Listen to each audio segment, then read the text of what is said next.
আমরা আজকে কথা বলবো দুর্নীতি দমনে তাকওয়ার ভূমিকা। দুর্নীতি দমনে তাকওয়ার ভূমিকা। তাকওয়া শব্দটি আরবি শব্দ, যার অর্থ আল্লাহকে ভয় করা। ওয়াত্তাকুল্লাহ মানে আল্লাহকে ভয় করা, তাকওয়া শব্দের অর্থ ভয় করা। এখন আরবি আরেকটা প্রতিশব্দ আছে খাউফ, এর অর্থ ভয়। আল্লাহ রাব্বুল আলামিন দিল সূরা নিসা একবারে শুরুর আয়াতটা। আল্লাহ নিজে বললেন, ইয়া আইয়ুহান নাস, হে মানুষ, ইত্তাকু রাব্বাকুম, কাকে ভয় করো? আল্লাহকে ভয় করো। আল্লাযী খলাকাকুম, যিনি তোমাদেরকে সৃষ্টি করেছে, মিন নাফসিন ওয়াহিদা, একটা নফস থেকে। কয়টা? সর্বপ্রথম মানব জাতির মধ্যে কাকে সৃষ্টি করেছেন আল্লাহ রাব্বুল আলামিন? আদম আলাইহিস সালাতু ওয়াস সালাম। আল্লাহ জন্য বললেন ভয় করা যিনি সর্বপ্রথম তোমাদেরকে কি করছেন? একটা নফস থেকে যিনি তোমাদেরকে সৃষ্টি করেছেন। এরপর আল্লাহ রাব্বুল আলামিন বললেন যে এরপরে এই যে একজন থেকে তোমাদেরকে এতগুলো মানুষ বের করলেন, এর দলিল আছে না নাই?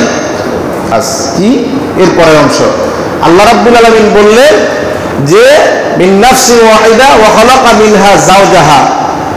খেয়াল করেন, যাকে তৈরি করছি তার থেকেই তার স্ত্রীকে তৈরি করছি। সুবহানাল্লাহ। যাকে তৈরি করছি তার থেকে আবার তার। এখন আমি আর আপনি দুনিয়ার জমিনে যেভাবে সংসার করে দুনিয়ার জমিনে যার যার স্ত্রী আছে, হাদিস প্রমাণ করে এটা সকলেই আমার আর আপনার বডির অংশ। সুবহানাল্লাহ। কি আমার আর আপনার বডির অংশ। স্বামীর পাঁজরের বাম অংশ থেকে আল্লাহ রাব্বুল আলামিন কি করছেন? বাম পাঁজরের অংশ থেকে তার স্ত্রীকে তৈরি করছেন। এখন বাসায় যদি কারো স্ত্রী যদি অন্যায় করে, অপরাধ করে, অবাধ্য হয়, কথা না শুনে, স্ত্রীকে বকা দেবেন না নিজের প্রতি নিজে বকা দেবেন? কথা কয় না। সমস্যাটা কোন জায়গায়? সমস্যা তো আমার হাড়ে। কথা কয় না। সমস্যা কোন জায়গায়? আমার হাড়ে না। এখান থেকে তো আল্লাহ তারে বানাইছে, তাহলে দোষটা আর না আমার হাড়ের? হ্যাঁ, দোষটা আমার হাড়ের না, কারণ তাকেও আল্লাহ রাব্বুল আলামিন আল্লাহকে চেনার জন্য, বোঝার জন্য যথেষ্ট বুঝ রাব্বুল আলামিন দিছে কি দেয় নাই? দিছে কি দেয় নাই? দিছে। এজন্য আল্লাহ বললেন শুধু তাই না, তার থেকে তার স্ত্রীকেও কি করছি? সৃষ্টি করছি। ওয়া খালাকা মিনহা যাওজাহা ওয়া বাসা মিনহুমা রিজালান কাসীরান ওয়া নিসাআন। আল্লাহ আবার বললেন শুধু একজন থেকে দুইজন নয়, এই দুইজন থেকে আবার অসংখ্য অগণিত নারী পুরুষ রব্বুল আলামিন সৃষ্টি করছেন। সুবহানাল্লাহ। আবার বললেন ওয়াত্তাকুল্লাহ, আয়াতের শুরুতে বললেন ওয়াত্তাকুল্লাহ, শেষাংশের আগেও বললেন ওয়াত্তাকুল্লাহ, আল্লাহকে কি করো? একটা আয়াতে আল্লাহ রাব্বুল আলামিন একই ধরনের শব্দ বান্দাকে দুইবার দেওয়ার অর্থ হচ্ছে রব্বুল আলামিন বান্দাকে মেসেজ দিচ্ছে, যেখানে থাকো, যেভাবে থাকো, যে অবস্থায় থাকো, সদা সর্বদা আমি রব্বুল আলামিনকে ভয় করো। এছাড়া আল্লাহ রাব্বুল আলামিনের কোন সৃষ্টির সামনে মাথা নত করার মতো তৈরি করে আল্লাহ রাব্বুল আলামিন কাউকে দুনিয়ায় সৃষ্টি করেন নাই। এবার দেখেন সূরা আলী ইমরান আয়াত নম্বর 102। ইয়া আইয়ুহাল্লাযীনা আমানু, আবার ঈমানদারদেরকে আল্লাহ এখানে বলতেছেন। আগে বলছেন মানুষদেরকে, এখন বলতেছেন ঈমানদারদেরকে। যে ব্যক্তি মনে করে যে আমি ঈমানের দাবিদার, যে ব্যক্তি মনে করে আমি ঈমানদার, যে ব্যক্তি মনে করে আমি আল্লাহকে না দেখে বিশ্বাস করি, ওই ব্যক্তির জন্য আল্লাহ মেসেজটা দিচ্ছেন, ইয়া আইয়ুহাল্লাযীনা আমানুত্তাকুল্লাহ, আল্লাহকে কি করো? কেমন ভয়? হাক্কা তুকাতিহি, ভয় করার মতো করো। যে ভয় করলে তুমি ঘুষ খাইবা না, যে ভয় করলে দুর্নীতি করবা না, যে ভয় করলে পরের হক নষ্ট করবা না, যে ভয় করলে এক ভাই আরেক ভাইয়ের হক নষ্ট করবা না, ভাই বোনের হক নষ্ট করবা না, যে ভয় এবং আল্লাহ রাব্বুল আলামিনকে যে ধরনের ভয় করলে তোমার ভিতরে কোনো প্রকারের গুনার কাজ আগ্রহ হবে না, এইরকম ভয় তুমি আল্লাহ রাব্বুল আলামিনকে করো। আল্লাহর এই মেসেজের সাথে আমাদের চরিত্রের সাথে আমরা যদি মিলাই, আমার অবস্থান থেকে আমি, আপনার অবস্থান থেকে আপনি, তাহলে দেখতে পাবেন আসলেই আল্লাহ রাব্বুল আলামিনের মেসেজের জায়গায় আছে। যাদেরকে মেসেজ দিছে তারা এই মেসেজগুলো পালন করে না। তাহলে আল্লাহ বললেন হাক্কা তুকাতিহি, ভয় করার মতো করো। প্রত্যেকটা পদক্ষেপে আমাকে আপনাকে আল্লাহকে ভয় করেই চলতে হবে, এটা ছিল আমাদের রাব্বুল আলামিনের পক্ষ থেকে মেসেজ। কিন্তু আমরা সেটা ইল্লা ওয়া আনতুম মুসলিমুন, আবার এর আগে বললেন ওয়ালা তামুতুন্না আর মৃত্যুবরণ করো না ইল্লা ওয়া আনতুম মুসলিমুন, মুসলমান না হইয়া। একটু চিন্তা করে দেখেন, আমি আর আপনি বাপ দাদার ওয়ারিশ সূত্রে নিজেকে মুসলমান দাবি করি, কিন্তু আসলে মূলত আমি কি ঠিক সেই মুসলমান হতে পেরেছি যে মুসলমান আমার নবীরা হয়েছিল? ঠিক সেই রকম মুসলমান হতে পেরেছি যে রকম মুসলমান সাহাবায়ে কেরাম হয়েছিল? ঠিক সেই রকম মুসলমানকে আমি হতে পেরেছি যেই রকম মুসলমান আল্লাহ রাব্বুল আলামিন প্রত্যাশা করে? আমার আপনার থেকে যেরকম প্রত্যাশা করে এরকম কি আসলে আমি আপনি হতে পেরেছি? পারি নাই। কিন্তু কখন আর হবো, কখন পরিবর্তন করবো আমলকে, কখন নিজকে মুসলমান তৈরি করব, এটা আমরা এখনো বুঝি না। কিন্তু কবরের ডাক কার কখন চলে আসে সেটাও কেউ জানি না। হঠাৎ করে চলে আসবে, নিজকে প্রস্তুত করার সময় আমরা নাও পাইতে পারি। মুমিনের কাজ কি? মুমিন আল্লাহকে না দেখে ভয় করবে। মুমিন আল্লাহকে না দেখে, কথা বলেন, মুমিন আল্লাহকে না দেখে কি করবে? ভয় করবে। সূরা মুলক আয়াত নাম্বার 12, সূরা মুলক আয়াত নাম্বার 12 আল্লাহ রাব্বুল আলামিন নিজে ঘোষণা দিলেন, ইন্নাল্লাযীনা ইয়াখশাউনা রাব্বাহুম বিল গায়বি, নিশ্চয়ই যারা রবকে অদৃশ্য বিষয়কে অর্থাৎ আল্লাহকে না দেখে ভয় করে, আল্লাহ তাদের জন্য পুরস্কার রাখলেন লাহুম মাগফিরাতুন, এক নাম্বার তাদের জন্য ক্ষমা। দ্বিতীয় কথা আল্লাহ রাব্বুল আলামিন বললেন ওয়া আজরুল কাবীর, তাদের জন্য উত্তম প্রতিদান। সুবহানাল্লাহ। কি দিলেন? আল্লাহকে না দেখে ভয় করলে আল্লাহ আমাকে দেখতেছে না, এরপরেও এটা মনে না করে আল্লাহ আমাকে দেখতেছে, সকল অপরাধ অন্যায় সব কিছু আল্লাহ দেখতেছেন, এটা যদি চিন্তা করতে পারি, আল্লাহ পুরস্কার দিলেন এক নম্বরে ক্ষমা, দুই নম্বরে উত্তম প্রতিদান। এটা নিতে আমরা রাজি আছি তো আল্লাহ রাব্বুল আলামিনের পক্ষ থেকে? আল্লাহ কবুল করে বলি আমিন। খেয়াল করে এবার একটু দেখেন, আল্লাহকে না দেখে ভয় করলে আল্লাহ এই দুইটা প্রতিদান দিবে। পাশাপাশি আল্লাহ রাব্বুল আলামিন বলেন, যদি কোনো বান্দা আমি আল্লাহ রাব্বুল আলামিনকে ভয় করে, ওয়ালিমান খাফা মাকামা রাব্বিহি জান্নাতান, সূরা আর-রহমান আয়াত নাম্বার 46, সূরা আর-রহমান আয়াত নাম্বার 46 আল্লাহ নিজে বললেন যে আমি আল্লাহ রাব্বুল আলামিনকে যে ব্যক্তি ভয় করবে তার প্রতিদান আমি আল্লাহ রাব্বুল আলামিন দেব মাত্র দুইটা জান্নাত। কয়টা? কয়টা?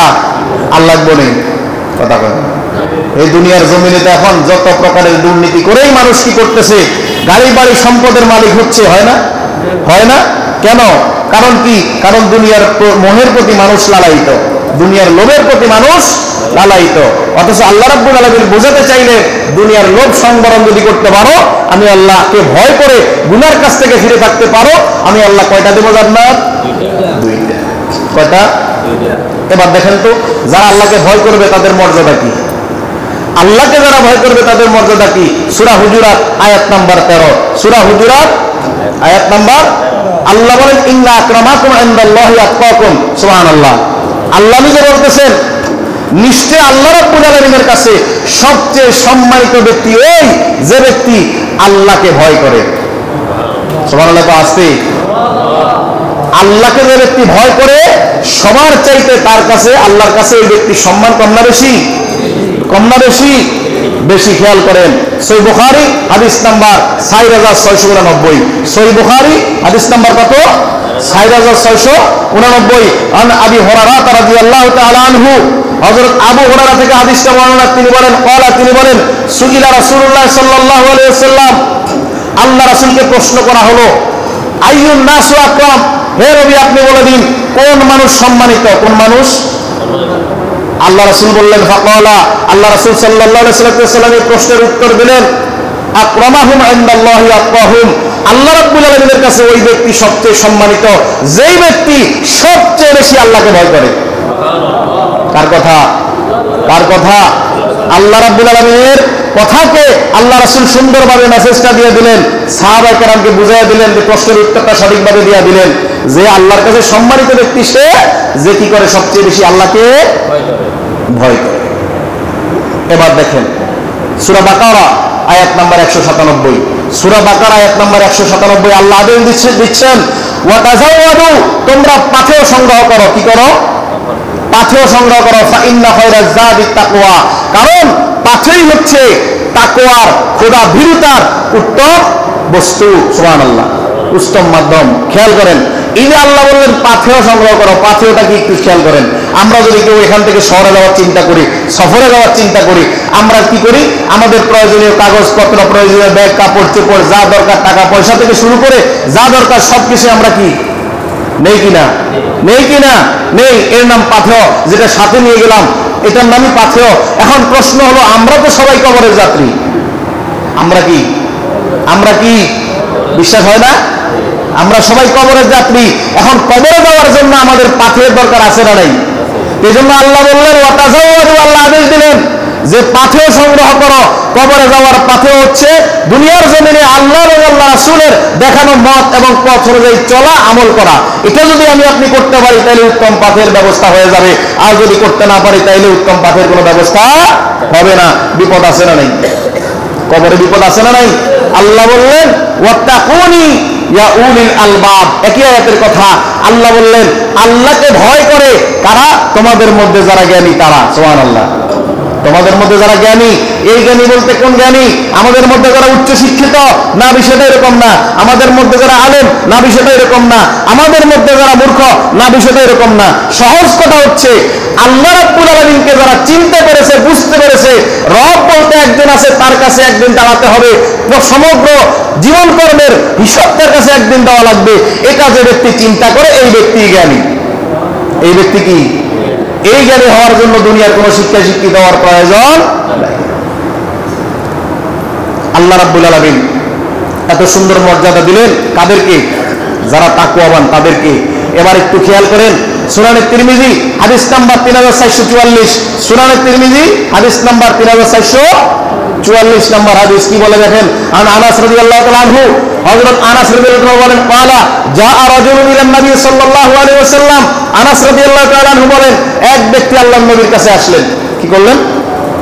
একজন ব্যক্তি আল্লাহ রাসূলের কাছে কি করলেন? আসলেন। ফাকালা, এসেই তিনি বললেন, কি বললেন? ইন্নী উরিদু সাফরান, নিশ্চয় আমি চিন্তা করেছি, সংকল্প করেছি, আমি টার্গেট নিয়েছি, আমি সফরে যাব। কোথায় যাব? কোথায়?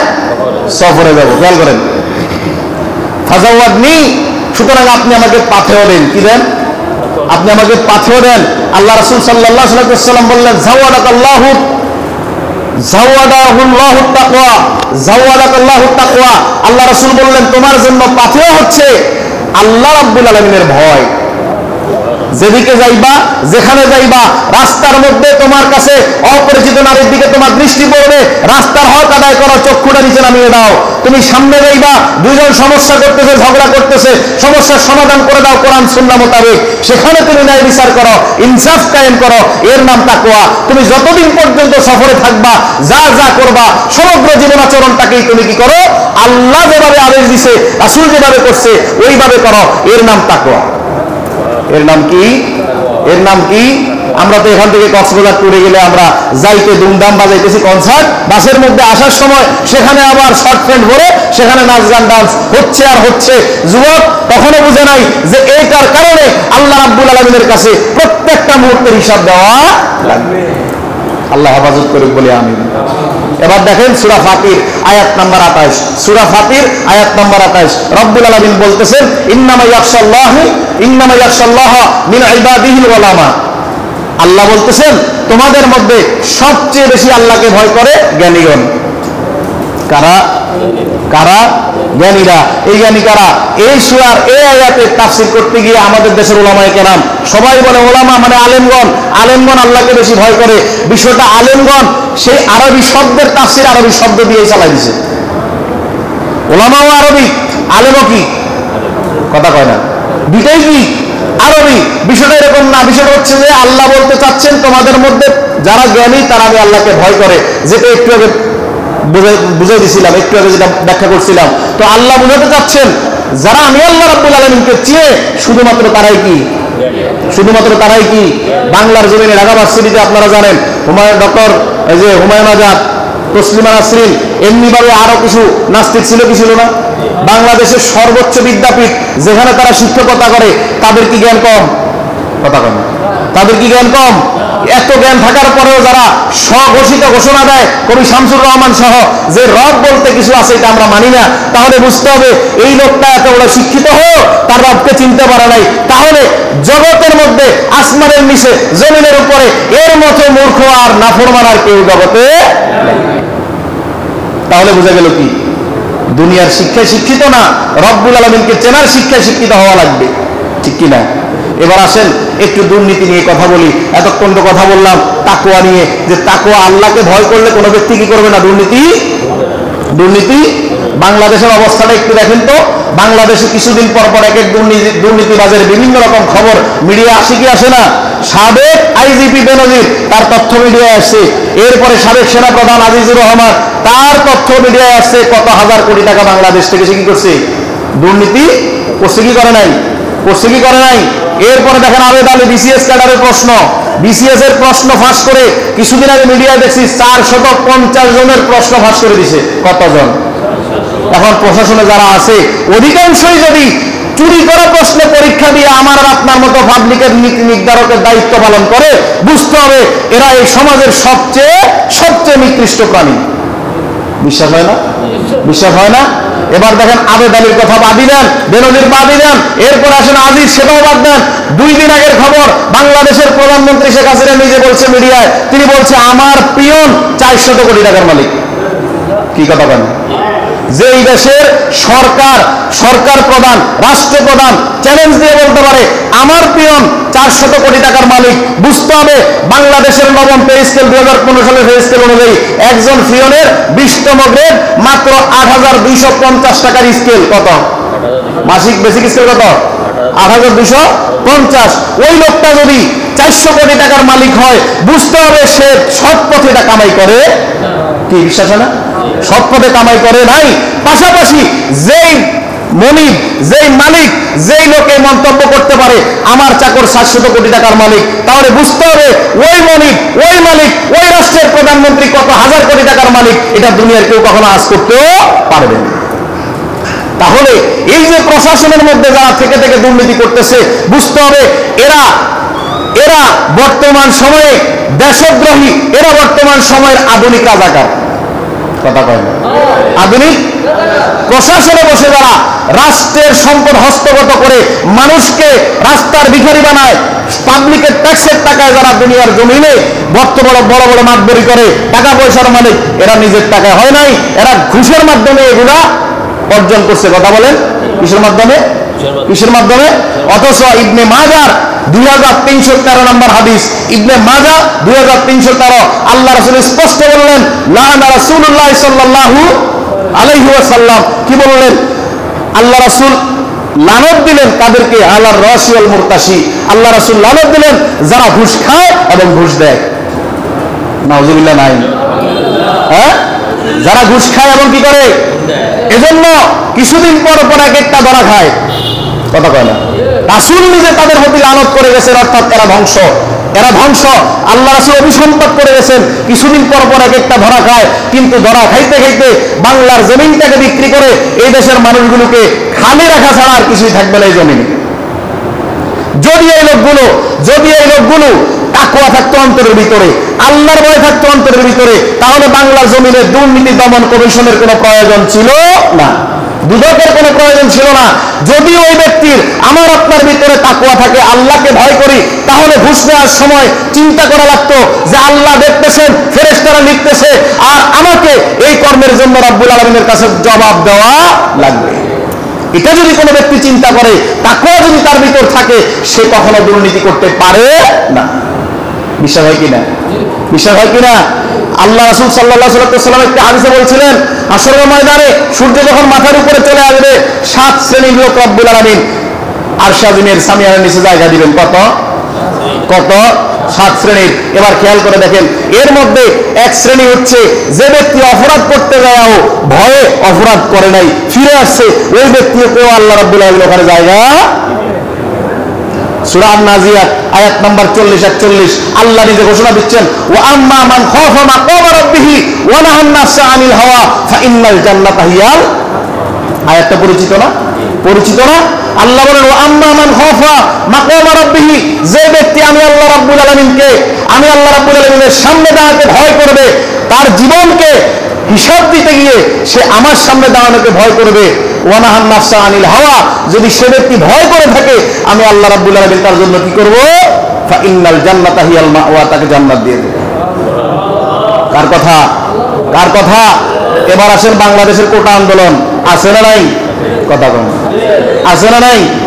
একটু খেয়াল করে দেখেন তো, সূরা হুজুরাত আয়াত নাম্বার 70-71, সূরা হুজুরাত আয়াত নাম্বার 70-71 আল্লাহ রাব্বুল আলামিন নিজে ঘোষণা দিচ্ছেন কি দেখেন, ইয়া আইয়ুহাল্লাযিনা আমানুত্তাকুল্লাহ ওয়া কুলু কাওলান সাদীদা। আল্লাহ বললেন হে ঈমানদারগণ আল্লাহকে ভয় করো, সত্য কথা বলো, হক কথা বলো, সঠিক কথা বলো। আদেশটা কার? আদেশটা কার?